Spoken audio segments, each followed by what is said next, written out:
March Awareness March first. Where philosophy begins. An important place to begin in philosophy is this: a clear perception of one's own ruling principle. Epictetus, Discourses, January 26, 15 p. Philosophy is intimidating.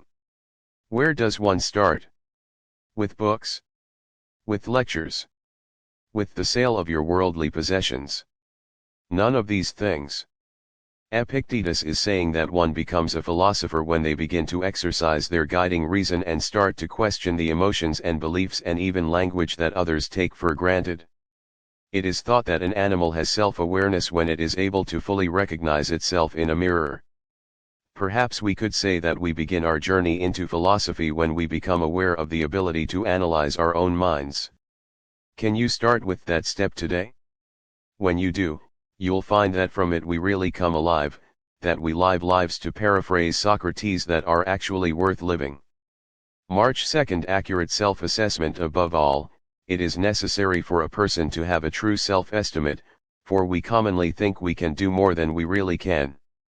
Seneca, On Tranquility of Mind, 5.2. Most people resist the idea of a true self-estimate, probably because they fear it might mean downgrading some of their beliefs about who they are and what they're capable of. As Gerd's maxim goes, it is a great failing to see yourself as more than you are. How could you really be considered self-aware if you refuse to consider your weaknesses? Don't fear self-assessment because you're worried you might have to admit some things about yourself. The second half of Gerd's maxim is important too. He states that it is equally damaging to value yourself at less than your true worth. Is it not equally common to be surprised at how well we're able to handle a previously feared scenario?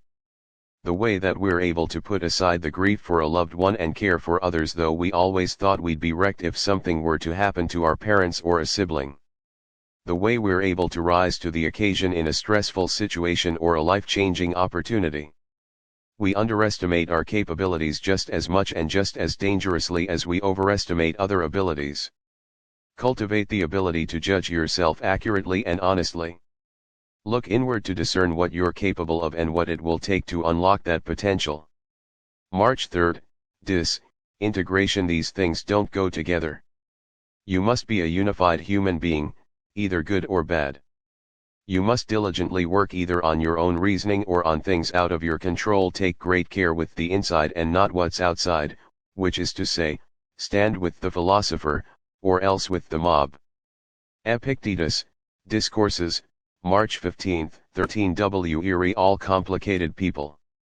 We have multiple sides to ourselves, conflicting wants, desires, and fears. The outside world is no less confusing and contradictory.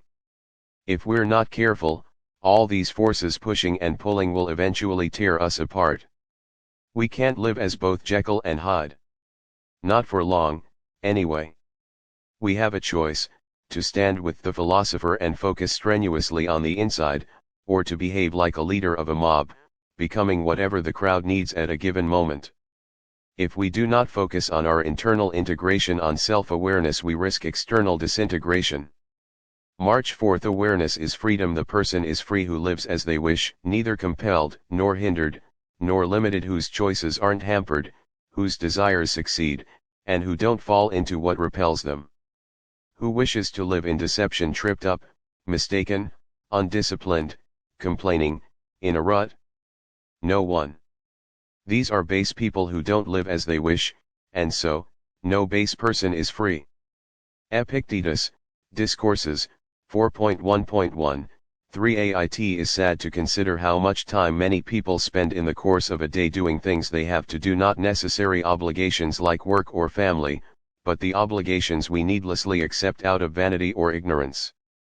Consider the actions we take in order to impress other people, or the lengths we'll go to fulfill urges or sate desires we don't even question.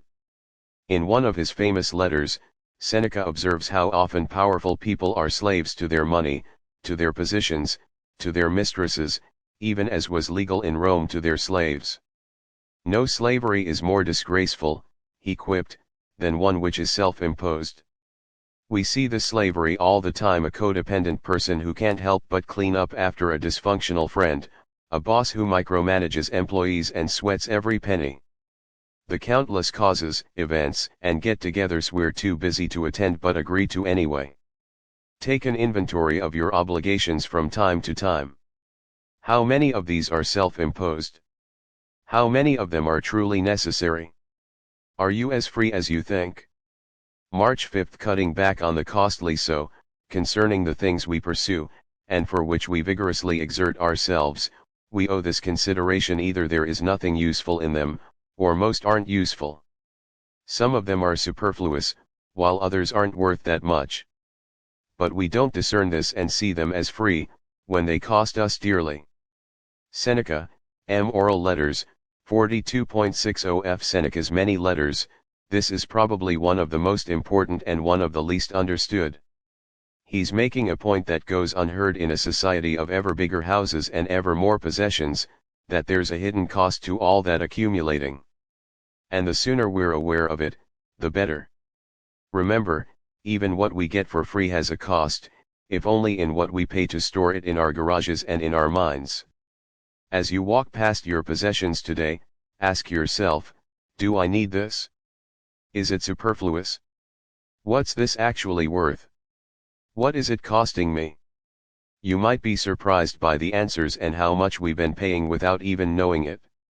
March 6th. Don't tell yourself stories in public. Avoid talking often and excessively about your accomplishments and dangers, for however much you enjoy recounting your dangers, it's not so pleasant for others to hear about your affairs.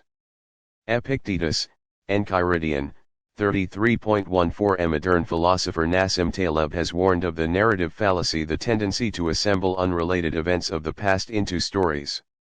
These stories, however gratifying to create, are inherently misleading. They lead to a sense of cohesion and certainty that isn't real. If that's too heady, remember that, as Epictetus points out, there is another reason not to tell stories about your past.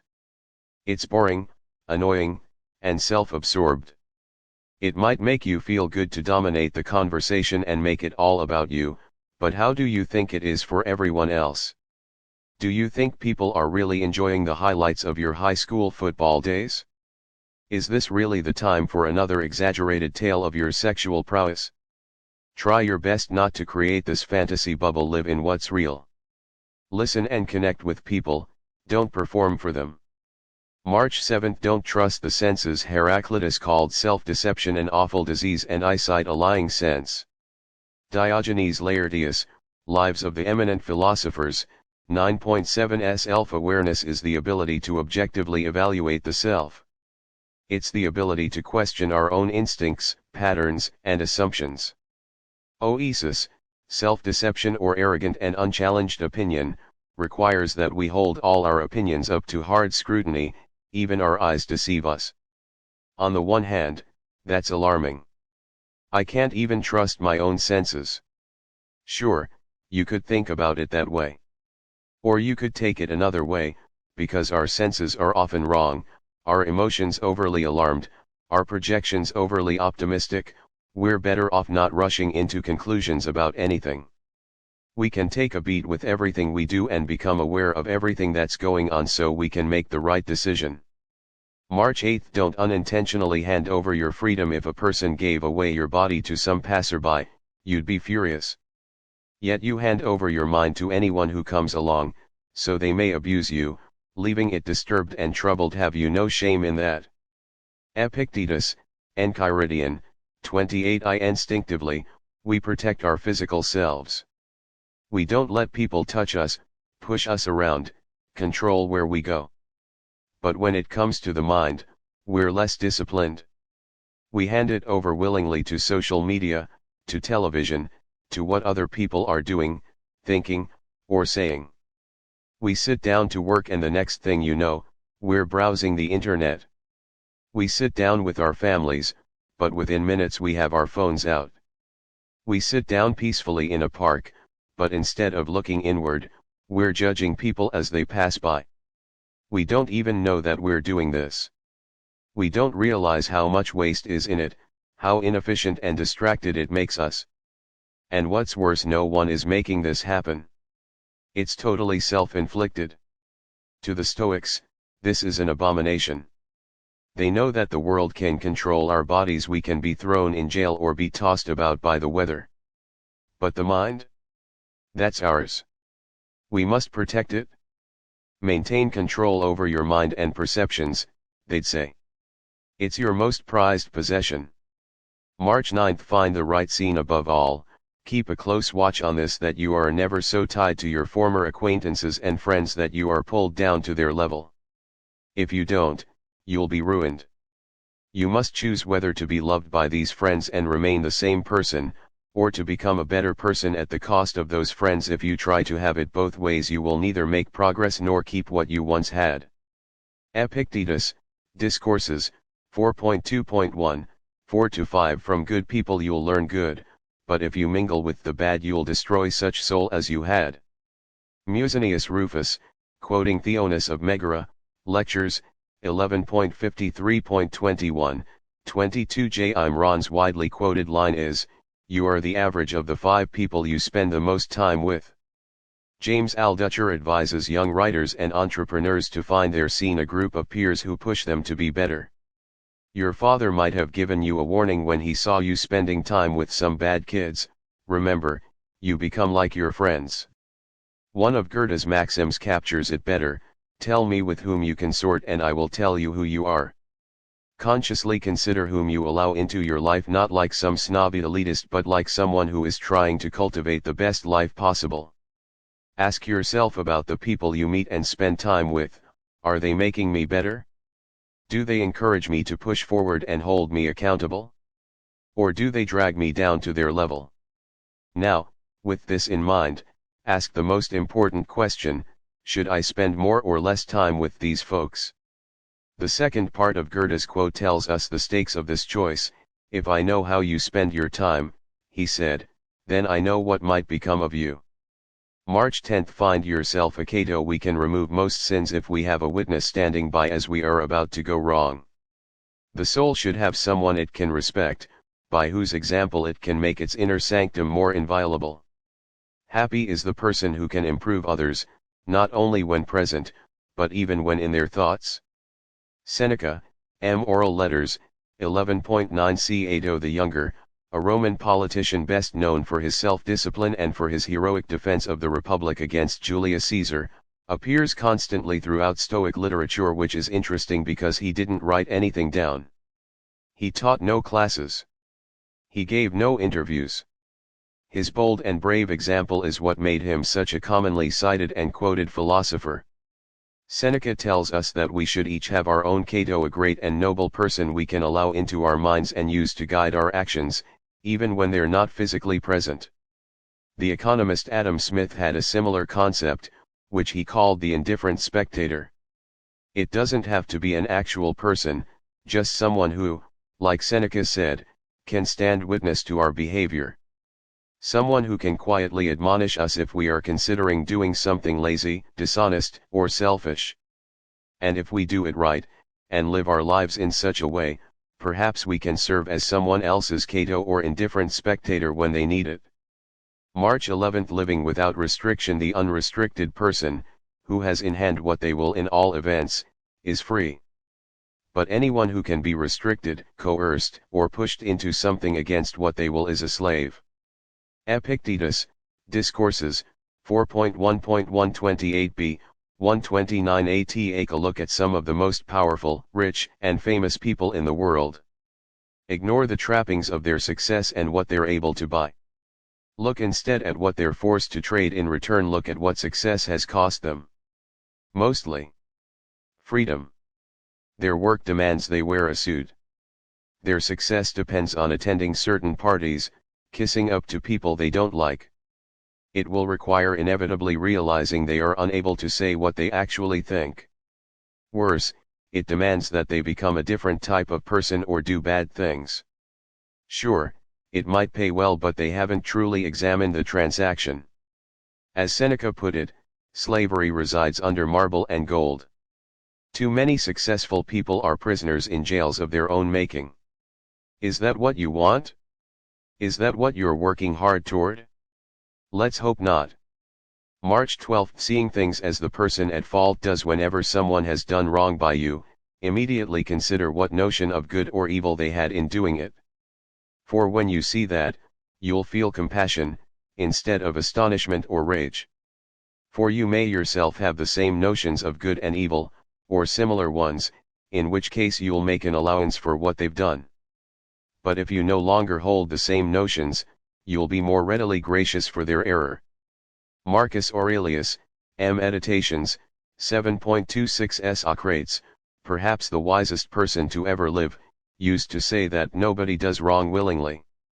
Meaning that no one is wrong on purpose either. Nobody thinks they're wrong, even when they are. They think they're right, they're just mistaken. Otherwise, they wouldn't think it anymore. Could it be that the slights you've experienced or the harm that others have done to you was not inflicted intentionally? What if they simply thought they were doing the right thing for them, even for you? It's like the memorial for Confederate soldiers at Arlington, obviously a cause that was wrongly fought for by people doing wrong, which states, in part, that the Confederate soldiers served in simple obedience to duty, as they understood it. Again, they understood wrongly, but it was their genuine understanding, just as Lincoln was genuine when he ended his famous Cooper Union speech by saying, "Let us, to the end, dare to do our duty as we understand it." How much more tolerant and understanding would you be today if you could see the actions of other people as attempts to do the right thing? Whether you agree or not, how radically would this lens change your perspective on otherwise offensive or belligerent actions? March 13. One day it will all make sense. Whenever you find yourself blaming Providence, turn it around in your mind and you will see that what has happened is in keeping with reason. Epictetus, Discourses, 3.17.1 Part of the reason we fight against the things that happen is that we're so focused on our plan that we forget that there might be a bigger plan we don't know about. Is it not the case that plenty of times something we thought was a disaster turned out to be, with the passage of time, a lucky break? We also forget that we're not the only people who matter and that our loss might be someone else's gain. This sense of being wronged is a simple awareness problem. We need to remember that all things are guided by reason, but that it is a vast and universal reason that we cannot always see. That the surprise hurricane was the result of a butterfly flapping its wings a hemisphere away, or that misfortune we have experienced is simply the prelude to a pleasant and enviable future. March 14. Self-deception is our enemy. Zeno would also say that nothing is more hostile to a firm grasp on knowledge than self-deception.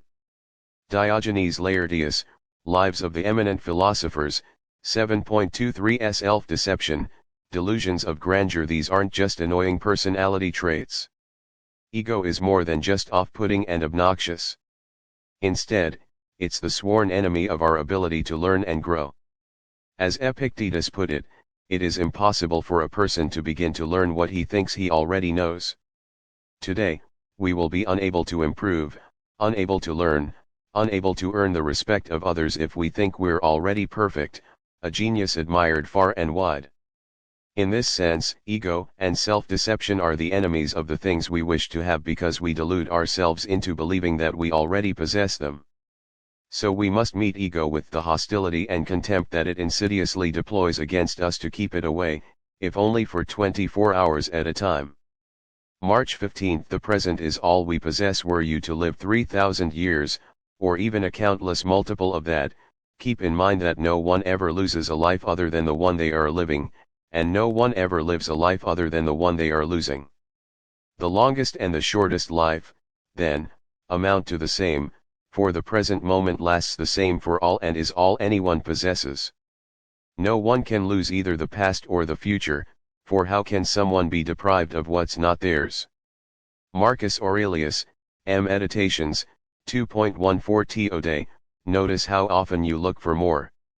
That is, wanting the past to be more than what it was, different, better, still here, etc., or wanting the future to unfold exactly as you expect, with hardly a thought as to how that might affect other people. When you do this, you're neglecting the present moment. Talk about ungrateful. There's a saying attributed to Bill Keane, the cartoonist, worth remembering: yesterday's the past, tomorrow's the future, but today is a gift. That's why it's called the present. This present is in our possession, but it has an expiration date, a quickly approaching one. If you enjoy all of it, it will be enough. It can last a whole lifetime. March 16. That sacred part of you holds sacred your capacity for understanding. For in it is all, that our ruling principle won't allow anything to enter that is either inconsistent with nature or with the constitution of a logical creature. It's what demands due diligence, care for others, and obedience to God. Marcus Aurelius, Meditations, 3.9 The fact that you can think, the fact that you can read this book, the fact that you are able to reason in and out of situations, all of this is what gives you the ability to improve your circumstances and become better. It's important to appreciate this ability, because it's a genuine ability. Not everyone is so lucky. Seriously, what you take for granted, others wouldn't even think to dream of. Take a little time today to remember that you're blessed with the capacity to use logic and reason to navigate situations and circumstances. This gives you unthinkable power to alter your circumstances and the circumstances of others. And remember that with power comes responsibility. March 17. The beauty of choice. You are not your body and hairstyle, but your capacity for choosing well. If your choices are beautiful, so too will you be. Epictetus, Discourses, 3.1.39b, 40 AITs. That line in the movie Fight Club, you are not your job, you're not how much money you have in the bank. You are not the car you drive. You're not the contents of your wallet. Obviously our friend Epictetus never saw that movie or read the book, but apparently the consumerism of the 1990s existed in ancient Rome too. It's easy to confuse the image we present to the world for who we actually are, especially when media messaging deliberately blurs that distinction. You might look beautiful today, but if that was the result of vain obsession in the mirror this morning, the Stoics would ask, are you actually beautiful? A body built from hard work is admirable. A body built to impress gym rats is not. That's what the Stoics urge us to consider. Not how things appear, but what effort, activity, and choices they are a result of. March 18. Impossible without your consent. Today I escaped from the crush of circumstances, or better put, I threw them out, for the crush wasn't from outside me but in my own assumptions. Marcus Aurelius, Meditations, 9.130. Tough days. We might say, my work is overwhelming, or my boss is really frustrating. If only we could understand that this is impossible. Someone can't frustrate you, work can't overwhelm you. These are external objects, and they have no access to your mind. Those emotions you feel, as real as they are, come from the inside, not the outside. The Stoics use the word hypolepsis, which means taking up of perceptions, thoughts, and judgments by our mind. What we assume, what we willingly generate in our mind, that's on us. We can't blame other people for making us feel stressed or frustrated any more than we can blame them for our jealousy. The cause is within us. They're just the target. March 19. Timeless wisdom. For there are two rules to keep at the ready: that there is nothing good or bad outside my own reasoned choice, and that we shouldn't try to lead events but to follow them. Epictetus, Discourses, March 10, 18. In the mid-20th century, there was an Indian Jesuit priest named Anthony de Mello. Born in Bombay when it was still under British control, de Mello was an amalgam of many different cultures and perspectives, East, West. He even trained as a psychotherapist. It's interesting when one sees timeless wisdom develop across schools, across epochs, and ideas. Here is a quote from de Mello's book, The Way to Love, that sounds almost exactly like Epictetus: the cause of my irritation is not in this person but in me. Remember, each individual has a choice. You are always the one in control. The cause of irritation, or our notion that something is bad, that comes from us, from our labels or our expectations. Just as easily, we can change those labels, we can change our entitlement and decide to accept and love what's happening around us. And this wisdom has been repeated and independently discovered in every century and every country since time began.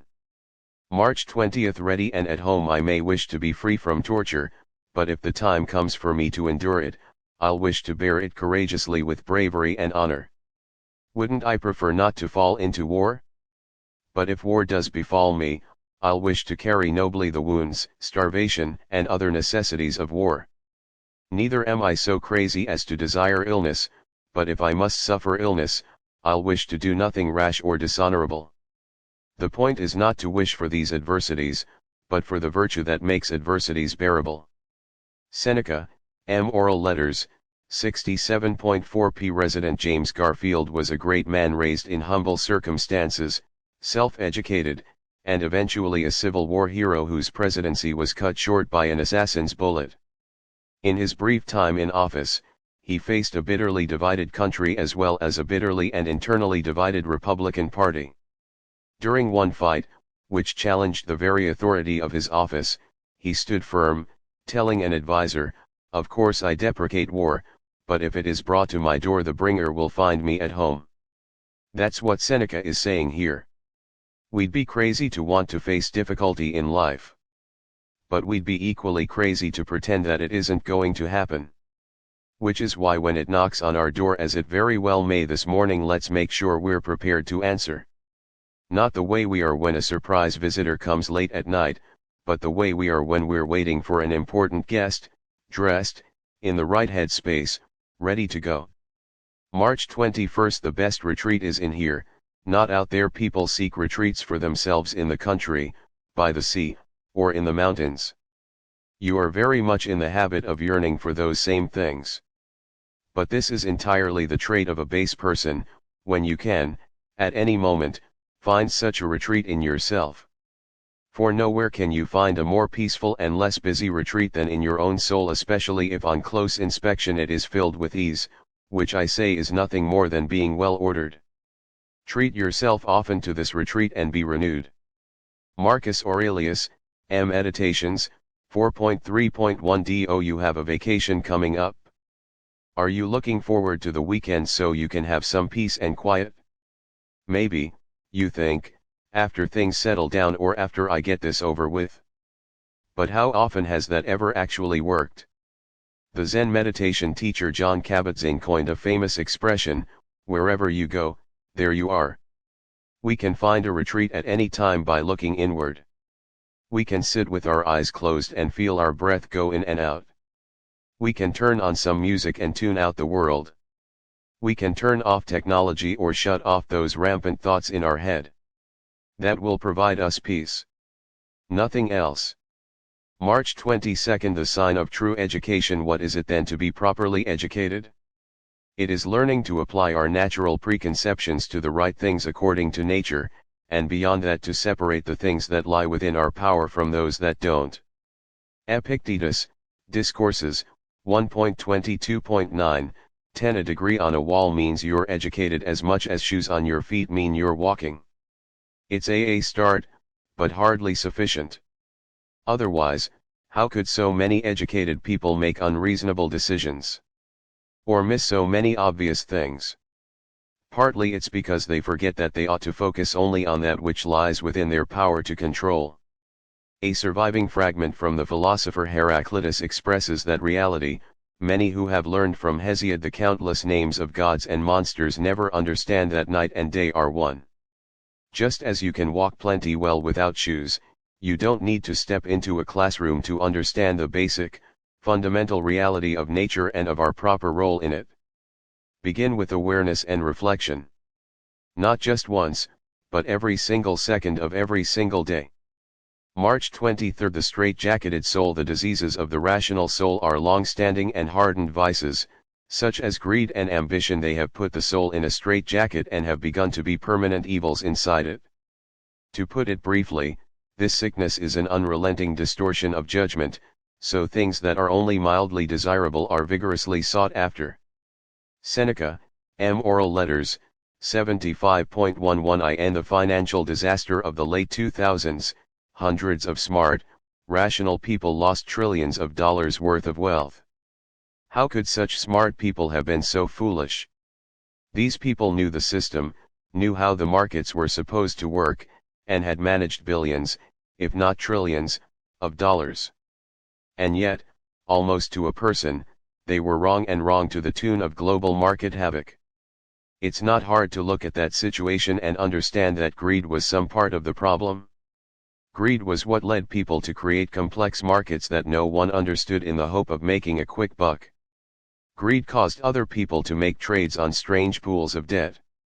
Greed prevented anyone from calling out the situation for what it was: a house of cards just waiting for the slightest breeze to knock it all down. It doesn't do you much good to criticize those folks after the fact.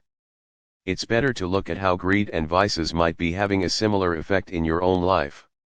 What lapses in judgment might your vices be causing you? What sicknesses might you have? And how can your rational mind step in and regulate them? March 24. There is philosophy in everything. Eat like a human being, drink like a human being, dress up, marry, have children, get politically active, suffer abuse, bear with a headstrong brother, father, son, neighbor, or companion. Show us these things so we can see that you truly have learned from the philosophers. Epictetus, Discourses, 3.21.5, 6p. Plutarch, a Roman biographer as well as an admirer of the Stoics, didn't begin his study of the greats of Roman literature until late in life. But, as he recounts in his biography of Demosthenes, he was surprised at how quickly it all came to him. He wrote, "It wasn't so much that the words brought me into a full understanding of events, as that, somehow, I had a personal experience of the events that allowed me to follow closely the meaning of the words." This is what Epictetus means about the study of philosophy. Study, yes, but go live your life as well. It's the only way that you'll actually understand what any of it means. And more important, it's only from your actions and choices over time that it will be possible to see whether you took any of the teachings to heart. Be aware of that today when you're going to work, going on a date, deciding whom to vote for, calling your parents in the evening, waving to your neighbor as you walk to your door, tipping the delivery man, saying good night to someone you love. All of that is philosophy. All of it is experience that brings meaning to the words. March 25. Wealth and freedom are free. Freedom isn't secured by filling up on your heart's desire but by removing your desire. Epictetus, Discourses, 4.1.175t. Here are two ways to be wealthy: to get everything you want or to want everything you have. Which is easier right here and right now? The same goes for freedom. If you chafe and fight and struggle for more, you will never be free. If you could find and focus on the pockets of freedom you already have, well, then you'd be free right here, right now. March 26. What rules your ruling reason? How does your ruling reason manage itself? For in that is the key to everything. Whatever else remains, be it in the power of your choice or not, is but a corpse and smoke. Marcus Aurelius, Meditations, 12.33t. Roman satirist Juvenal is famous for this question: quis custodiet ipsos custodes? Who watches the watchman? In a way, this is what Marcus is asking himself and what you might ask yourself throughout the day. What influences the ruling reason that guides your life? This means an exploration of subjects like evolutionary biology, psychology, neurology, and even the subconscious. Because these deeper forces shape even the most disciplined, rational minds. You can be the most patient person in the world, but if science shows we make poor decisions on an empty stomach, what good is all that patience? So don't stop at Stoicism, but explore the forces that drive and make Stoicism possible. Learn what underpins this philosophy you're studying, how the body and mind tick. Understand not only your ruling reason, the watchman, but whoever and whatever rules that too. March 27. Pay what things are worth. Diogenes of Sinope said we sell things of great value for things of very little, and vice versa. Diogenes Laertius, Lives of the Eminent Philosophers, 6.2.35 BYO. You can buy a plume blanched diamond encrusted sofa for close to $200,000. It's also possible to hire one person to kill another person for $500. Remember that next time you hear someone ramble on about how the market decides what things are worth. The market might be rational, but the people who comprise it are not. Diogenes, who founded the Cynic school, emphasized the true worth, axia, of things, a theme that persisted in Stoicism and was strongly reflected in both Epictetus and Marcus. It's easy to lose track. When the people around you dump a fortune into trinkets they can't take with them when they die, it might seem like a good investment for you to make too. But of course it isn't. The good things in life cost what they cost. The unnecessary things are not worth it at any price. The key is being aware of the difference. March 28. Cowardice as a design problem. Life without a design is erratic. As soon as one is in place, principles become necessary. I think you'll concede that nothing is more shameful than uncertain and wavering conduct, and beating a cowardly retreat. This will happen in all our affairs unless we remove the faults that seize and detain our spirits, preventing them from pushing forward and making an all-out effort. Seneca, M. Oral Letters, 95.46. The opposing team comes out strong, establishes an early lead, and you never had time to recover. You walk into a business meeting, are caught off guard, and the whole thing goes poorly. A delicate conversation escalates into a shouting match. You switched majors halfway through college and had to start your coursework over and graduate late. Sound familiar? It's the chaos that ensues from not having a plan. Not because plans are perfect, but because people without plans, like a line of infantrymen without a strong leader, are much more likely to get overwhelmed and fall apart. The Super Bowl winning coach Bill Walsh used to avoid this risk by scripting the beginning of his games. If you want to sleep at night before the game, he said in a lecture on game planning, have your first 25 plays established in your own mind the night before that. You can walk into the stadium and you can start the game without that stress factor. You'll also be able to ignore a couple of early points or a surprise from your opponent. It's irrelevant to you, you already have your marching orders. Don't try to make it up on the fly. Have a plan. March 29. Why do you need to impress these people again? If you should ever turn your will to things outside your control in order to impress someone, be sure that you have wrecked your whole purpose in life. Be content, then, to be a philosopher in all that you do, and if you wish also to be seen as one, show yourself first that you are, and you will succeed. Epictetus, Enchiridion, 23. Is there anything sadder than the immense lengths we'll go to impress someone? The things we'll do to earn someone's approval can seem, when examined in retrospect, like the result of some temporary form of insanity. Suddenly we're wearing uncomfortable, ridiculous clothes we've been told are cool, eating differently, talking differently, eagerly waiting for a call or text. If we did these things because we liked it, that would be one thing. But that's not what it is. It's just a means to an end to get someone to give us the nod. The irony, as Marcus Aurelius points out repeatedly, is that the people whose opinion we covet are not all that great. They're flawed, they're distracted and wowed by all sorts of silly things themselves. We know this and yet we don't want to think about it. To quote Fight Club again, we buy things we don't need, to impress people we don't like. Doesn't that sound pretty ridiculous? But more than that, isn't it about as far as possible as you can get from the serenity and security that philosophy can provide? March 30. Reason in all things. Hurry to your own ruling reason, to the reason of the whole, and to your neighbors. To your own mind to make it just, to the mind of the whole to remember your place in it, and to your neighbor's mind to learn whether it's ignorant or of sound knowledge while recognizing it's like yours. Marcus Aurelius, M. Meditations, 9.22. If our lives are not ruled by reason, what are they ruled by? Impulse, whim, mimicry, unthinking habit. As we examine our past behavior, it's sad how often we find this to be the case, that we were not acting consciously or deliberately but instead by forces we did not bother to evaluate. It also happens that these are the instances that we're mostly likely to regret. March 31. You're a product of your training. Chasing what can't be done is madness. But the base person is unable to do anything else. Marcus Aurelius, M. Meditations, 5.17. Dog that's allowed to chase cars will chase cars. A child who is never given any boundaries will become spoiled. An investor without discipline is not an investor, he's a gambler. A mind that isn't in control of itself, that doesn't understand its power to regulate itself, will be jerked around by external events and unquestioned impulses. That can't be how you'd like tomorrow to go. So you must be aware of that.